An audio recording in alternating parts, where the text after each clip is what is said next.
이제 그렇게 스파링이 끝나게 되면 끝이 아니에요. 스파링은 여러분 여기서 그냥 놀라고 오늘 한번 싸움이나 한번 하지. 물론 고수분들은 그러기도 해요. 고수분들은 아무 연습이랑 상관없이 심심한데 우리 스파링 한번 하자 뭐 이러시는 분들이 있지만 여러분들은 지금 그런 단계가 아니기 때문에 여러분들은 스파링이 끝나고 나면 반드시 피드백을 하셔야 돼요.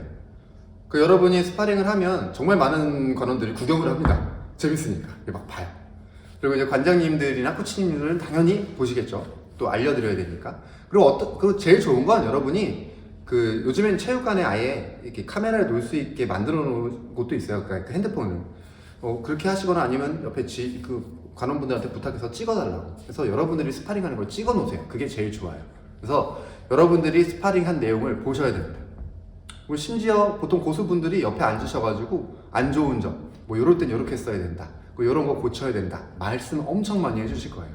그런 부분들을 보시면서 내가 잘못한 것들, 내가 안 되는 것들, 그리고 본인이 첫 스파링 거 보면 진짜 깜짝 놀랍니다. 난 이런 움직임을 한 적이 없는데, 되게 나랑 닮은 애가 있는데 나는 저런 적이 없는데 그런 것도 느끼게 되고 아까 저 펀치 엄청 아팠는데 영상으로 보니까 이렇게 치고 계셨고 그런 것들이 막 보일 거예요. 그래서 그런 것들을 보면서 내가 안 되는 부분들 다음에 올라갔을 때 가장 신경 쓰셔야 되는 부분들이에요. 그 잘못을 반복하지 않기 위해서. 그러려면 밑에서 그 부분을 중점적으로 연습을 하셔야겠죠. 그리고 제가 말씀드린 대로 이제 그런 스파링하고 피드백을 듣고 뭐 이런 걸 하다 보면 여러분이 이제 연습하실 때 섀도우 같은 게 바뀌어요. 움직임 자체가 바뀌게 될 겁니다. 그러니까 여러분들이 스파링을 하는 목적은 사실 이것 때문이라고도 할 수가 있어요. 위에서 그냥 스파링만 하는 거는 의미가 없어요. 제가 저번에 여러분이 자세를 바꾸거나 뭔가를 잘못된 부분을 고치려면 거울 앞에서 섀도우를 해야 된다고 그랬잖아요. 그게 이유가 뭐라 그랬죠? 내가 보여야 될 거 아니에요. 샌드백을 치면서 못 바꾼다는 이유가 내가 어떻게 치는지가 안 보이는데 모르죠. 여러분들이 스파링을 할 때도 내가 배운 거, 내가 하고 싶은 거를 최대한 정석적으로 하려고 해도 내가 그렇게 했다라고 생각하지만 영상을 봐보면 달라지는 거예요. 근데 영상이 없고 그렇다면 나는 지금 어떻게 했는지 모르잖아요. 말로만 들어도 잘 몰라요. 그렇기 때문에 스파링을 하는 목적이 저는 가장 큰 초보 때 가장 큰 이유가 요거라고 생각하거든요. 그렇기 때문에 피드백 절대 빼먹지 않고 가장 추천드리는 건 영상을 찍어두세요. 그래서 여러분들이 잘못하고 있는 것들을 하나하나씩 제거를 해 나가시다 보면은 이제 고수로 가는 길이 될 겁니다. 그리고 지금 말씀드린 건 거의 이제 시점 같은 그냥 일반 스파링이었는데 여러분들이 또 같이 병행을 하시면 좋은 스파링들이 어떻게 보면 이제 메소드 복싱의 메소드 스파링이라고 안 하고 보통 메소드 복싱이라고 하거든요. 메소드 복싱의 일종이에요. 한 분야인데, 그러니까 한 종류인데, 앞손 스파링이라고 하기도 하고요. 이제 잽 스파링이라고 하기도 해요. 그러니까 둘이 올라가서 이제 잽만 내는 겁니다. 근데 이것도 약간 실전처럼 하는 게 있고, 정말 약속 스파링처럼 하는 게 있어요. 그래서 잽을 뭐 이렇게 번갈아 내면서 어떤 타점에다 한다든지, 아니면 서로 약속을 해놓은 타이밍에 잽을 내지는 않지만, 예를 들어서 뭐 어깨, 상대 이쪽 어깨를 노리고, 상대도 내 어깨를 노리고, 그래서 이렇게 한 타점만 노리고 하는 잽 스파링도 있고, 아니면 진짜 실전처럼 하는데 뭐 이런 부위랑 이런 거는 제한이 없이 진짜 실전처럼 하는데 잽만 쓰는 경우죠.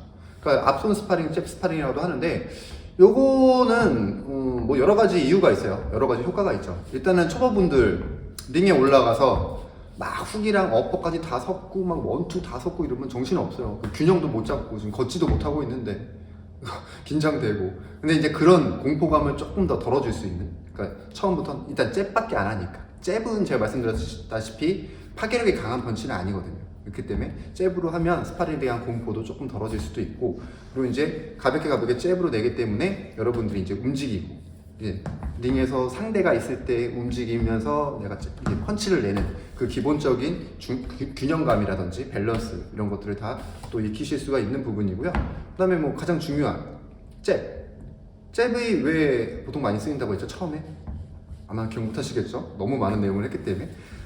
거리감 잡는 연습을 하실 수 있어요.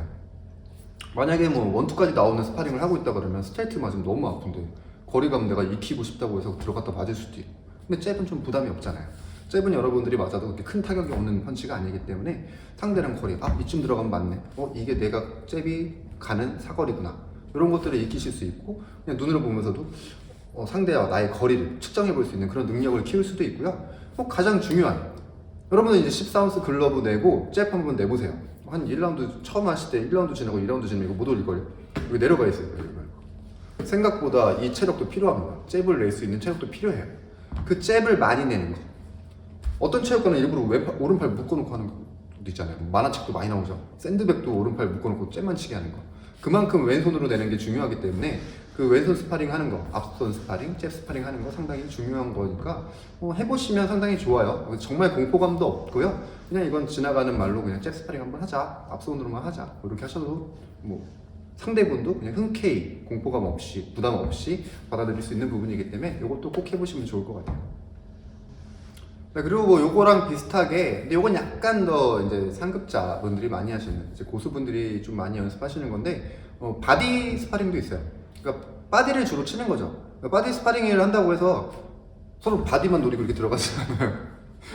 그렇게 들어가진 않아요. 서로 거리 조절을 하는데 약간씩 그냥 위에는 가볍게 내고 토토토토토 이렇게 메스, 가볍게 하는 스파링 그런 식으로 이렇게 또 내시다가 이제 배가 비는 순간에 빡 진짜 임팩트 줄게 쳐보시는 거죠.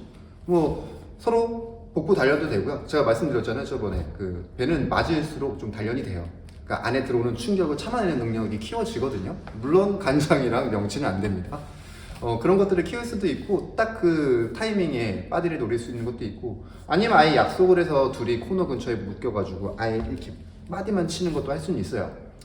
진짜 그때 서로 밀고 이렇게 상대가 나랑 얼굴이 붙어 있는 상태에서 언제 내가 이걸 내려서 쳐야 되는 그런 타이밍들, 실전에서 바로 시합에서 할 수는 없잖아요. 그런 거를 약간 실전의 느낌을 잡기 위해서 하는 그런 스파링도 있습니다. 그리고 아까 초반에 말씀을 드릴까 했는데 제가 깜빡했어요. 그 스파링을 이제 보통 하실 때 대부분 여태까지는 체육관에 있는 이제 구비되어 있는 공룡 스파링 글러브, 공룡 스파링 그 헤드기어 이런 것들을 사용을 하거든요. 저도 마찬가지예요. 저도 지금 솔직히 제 개인 스파링용 기구 용품은 하나도 없습니다. 이 마우스피스를 제외하군요. 근데 요즘에는 아무래도 좀 감염 위험이라든지 코로나 위험도 있기 때문에 개인 장비들을 착용하시는 게 좋아요. 그리고 개인 장비를 착용하시는 게 위생적으로도 훨씬 더 좋고요. 체육관에 있는 것들은 아무리 관리를 해도 여러 사람이 쓰기 때문에 안에 이제 땀이 막 있고 해서 냄새도 많이 나고 글러브도 좀 많이 달아있는 경우가 많아요. 그래서 내가 진짜로 좀 복싱을 진짜 제대로 해보겠다, 그다 선수가 되겠다는 아니지만 좀 정말 제대로 된 나의 운동으로 삼겠다라고 하시는 분들은 스파링을 하시는 게 필수이기 때문에 개인 장비 같은 것들 가장 필요한 거는 이제 글러브랑 그 헤드기어 정도. 만약 글러브도 부담이 되신다고 하면 헤드기어. 웬만하면 헤드기어 같은 거는 좀 본인 거를 쓰시는 거를 저는 추천드려요. 왜냐면 머리 크기도 있고요. 안에 있는 거기 때문에 하다 보면 침도 막 나가고 침을 흘리는 경우도 있어서 좀 위생적으로 사실 안 좋기는 해요. 근데 그냥 다 통상적으로 막 알코올 솜 같은 거 이용해서 다 닦긴 하지만 그래도 좀 찜찜한 경우도 있거든요. 그렇기 때문에 개인 장비 착용하시는 거 저는 추천드립니다. 그리고 링에서 하실 때는 웬만하면 복싱화가 있으시면 평소 운동하실 때 러닝화 같은 거로 신고 충격 흡수하시려고 하셔도, 링에서 만약에 복싱화가 있다고 하면 링에서 스파링 할 때는 복싱화 신는 거 추천드릴게요.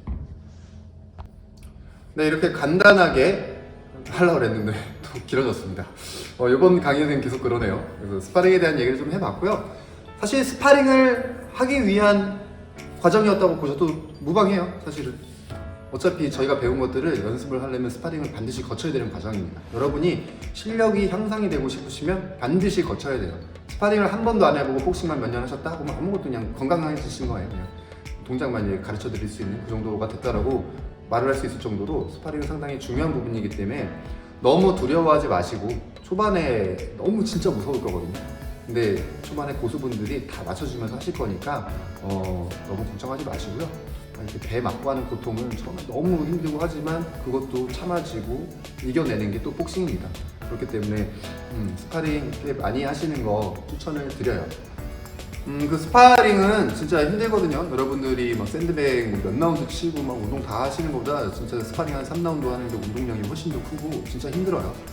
근데 이제 흔히들 막 링 체력이라고 부르기도 하는데 밑에서 아무리 뭐 런닝머신 뛰고 뭐 운동하시고 줄넘기 막 하셔도 링에서 자꾸 해보셔야 링에서 오래 할 수 있는 능력, 그 체력들이 길러져요. 그래서 그냥 흔히 링 체력이라고 부르는데 그런 것도 키우기 위해서 스파링을 자주 해야 되는 거 명심해 주시고요. 그러면 다음에 이제 마지막 강의들로 가겠네요. 마지막 강의로 이제 찾아뵙겠습니다.